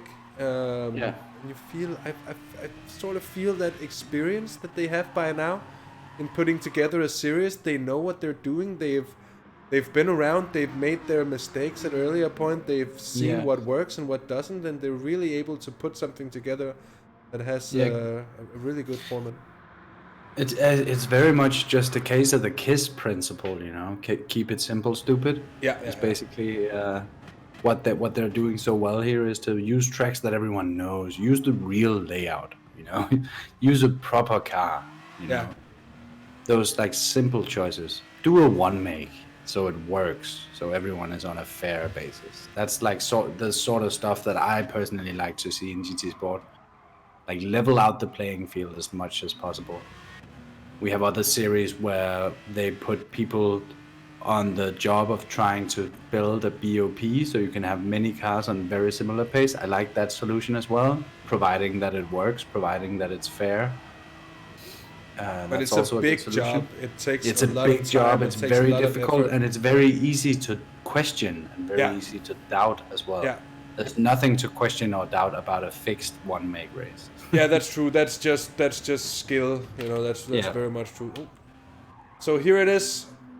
3 more laps to go here, and Aura attacking this middle sector very much so. Yeah, Aura attacking the last lap very much. Schosse not really coming under pressure from Vierpin, but he's still dropping back ever so slightly on the pace of Aura. Yeah, that's true. That is true. Has been holding the fastest lap for a while. I don't think we're gonna see him improve on that, to be quite honest. But he certainly has proven that maybe in terms of high ultimate pace, he might be the quickest guy on track today, and that's exactly what he's able to put into the track right now. Yeah. Yeah, and exactly, Jimmy. They're so easy to doubt the homemade BOPs. It's great when it works, but it's easy to make it seem like it isn't working. Oh. And it's also easy to feel that it isn't working on occasion. Good point here, Nico. Nico. Yeah. Did go past, so my prophecy, for once, it came true. The commentator's prophecy, there was not a curse. It doesn't happen too often, but it happened here. Aura defending from Schosse, 0.4 of a second. That gap could go away in any straight here, I feel. One good run from Schosse in the Camel Straight and it's all over. They're coming on to the penultimate lap here. Through the bus stop. Vierpin.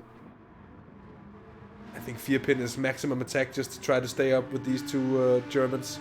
Vierpin has raised always difficult to judge, but he never really seems he's so close in the slipstream. If he was comfortable, he should be closing it down instead of seeing it open up, shouldn't he? Nico put fresh boots on. Yeah, I think he very possible. much did. Yeah, that very possible. He definitely did. Pretty crazy he got away with that to the point where he's basically coming up towards the lead of the race again. Yeah, it wouldn't be. It needs to be much longer for it to actually make sense. Here is 6.5 seconds off of Vierpin here. Yeah, but he was less than 6.5 seconds off. Oh, here comes Schosse. Here comes Schosse on the outside. It's time on the penultimate lap here. Oh, 1 to left. Calypso, they come. He has his nose ahead for the left-hander. That's a solid indicator that it's gonna work out. Look at Vierpin here, though. Look at Vierpin. Vierpin has the run. Vierpin has the run. Vierpin looks to the inside. He has the inside run here on Aura into Brussels. It's gonna make that stick. Is Aura gonna go from first to third place in a couple of corners? Oh, they make contact. And Vierpin is pushed wide. Vierpin pushed wide onto the AstroTurf. He keeps it going. Not much of a wiggle. He's in the slipstream, but a big gap has developed between P1 and P2 here. So here's that situation. Oh, as he Schosse goes. just getting a clean run through all of these corners as they stay too wide all the way through. I thought Vierpin had it at this point, but Aura kept his nose in. And then we got a bit of contact there. That's what I would call rude.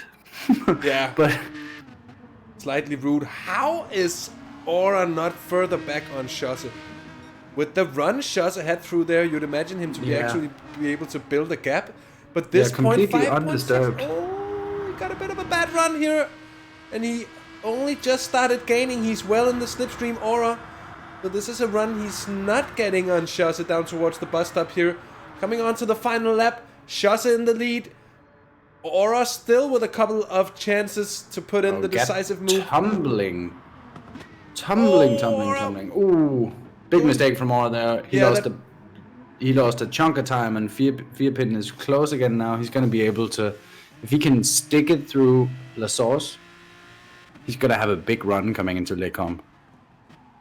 He's so close. Ooh, almost too close there. A bit of a code brown for the Swede. And for Aura as well. I think you can sense that Vierpin wasn't too happy with the treatment he was given there through No Name on the penultimate lap, losing that position. He wants that piece of silver, where I was about to say he wants that position back here onto the Camel Straight. They come for the final time. It has been a grand race so far, and we're on for one more grand lap of racing here on board with Vierpin yet again. This time, not enough of a run for Aura to actually get the move done into Les Combes. Aura's getting loose. Getting loose again. This might be the possibility of Vierpin to grab it back. Not now. He's gonna wait. I think he's kind of hoping to see an attack on Schosse happening. Schosse's understeering quite solidly through there as well. I don't think his front tires are doing excellently either. I think all of these tires from the top 3 cars are really beginning to go here at the end. But just right now, the gap is actually at the biggest it's been between P1 and P2 for a long time in this race. Schosse really looks like he's running away with it right now, but don't underestimate the slipstream coming through the final bit. This is a very good point made by Frank Lucid. Don't underestimate the late braking by Aura coming into that bit. Schosse, mind the last chicane, Frank Lucid says. Yeah. No cutting. You'll have to give up the time gained. If these 3 crash, Nico wins. I think they'd have to crash by quite a bit here. Vierpin yet again. This is the second time he's become acquainted with that part of the track. Let's put him out of the contention. Yeah, that's him. Totally placed in P3. No. Schosse now defending from Aura. He had a big run, but he had to get out of it, not to go wide in Blanchement. Aura doesn't build the speed he needs. I think Schosse is going to have this one to the line. I think Schosse is going to take his second race. No teleport for Schosse this time. Aura doesn't build a run. It's going to be Schosse taking the win. And Aura was indeed on that ass. As you can see the sponsorship there on the rear end of the Netso Racing car. Netso Racing, 2 wins in a row now for Schosse and Netso Racing. That's absolutely brilliant. And what a fantastic race it's been here tonight. Yeah, it's been so intense. Super entertaining. Vierpin gets 3rd place for Team Mentalism with a very, very strong performance in this race as well. He's been up there all the way through. He led for such a long time. He defended with his heart and soul for so long again, and in the end, he was someone I took notice of already in the first race, the first round of these races. I wasn't familiar with him before, but he's certainly someone to keep notice of. He's been active and busy and entertaining in every race he's been in. A solid P3 for him. Yeah. Indeed, very solid stuff. And further down as well, we've got Nico in 4th place. Strong race for him. Sparks seemed to lose a little pace there at the end of affairs, but that aside, a very strong race from Sparks as well. Strong return from Wake to finish in 6th place. Ollie Polly, the man formerly known as Sailor, finished 7th. Ayrton Spenner must have had some kind of moment or something. He finishes in 8th place with Piolo, a quiet 9th. Rotorius, also a quiet 10th. Rotary, 11th. And Grosso, the ever unlucky Portugueser, makes sure that unlucky. Netso Racing both at the front and at the back end of affairs. By the way, of course, in Grosso he got hit by Hagi on the formation lap. Hagi, who had, I think, expectations going into this race after a very strong victory in the GT4 race that was yet again as well this week for a 3rd consecutive week, running 3 out of 3 now, where both the GT4 races and these DBR9 main events has been absolutely thrilling to watch. So yeah, I think we better get used to it, guys. I think it's gonna be like that all the way through the series. Indeed. So with that said, with these wise, predictive words from Traels, I'm gonna say do come back next Thursday for round 4, as we're in for even more of this great action. You went full New Jersey there, round 4. For round 4. A water.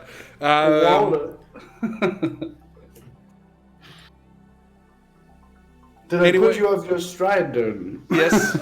Yes, just for a second, and then I started. Pleasure having you guys along. I want to say a quick thanks just from me personally and from the entire team here at Half the Race Gone. It's been a pleasure. Thank you so much for the support you show for these races. We love it, and it's very heartwarming. So please continue to do so. Yeah, leave us a like if you like what you've seen. If you don't, feel free to dislike it as well. If you want to see more and you haven't already, feel very free to subscribe as well. And you can click the bell icon to be notified on whenever we go online with the stream. Because let's face it, that is what we do mostly. We do occasionally throw out a regular video of content, but it's mostly just these broadcasts and streams. Anyway, we're gonna round it off for tonight. For me and Traels in the booth, it's been such a pleasure having you along. Thank you so much for tuning in. We will be back, as I said, next week, same time, same place for more Simpact Aston Series. So don't miss out on it, on this action. It has been amazing. Thanks to the organizers, thanks to the drivers for taking part. And of course, in these coronavirus-laden times, stay healthy, stay safe, everyone out there.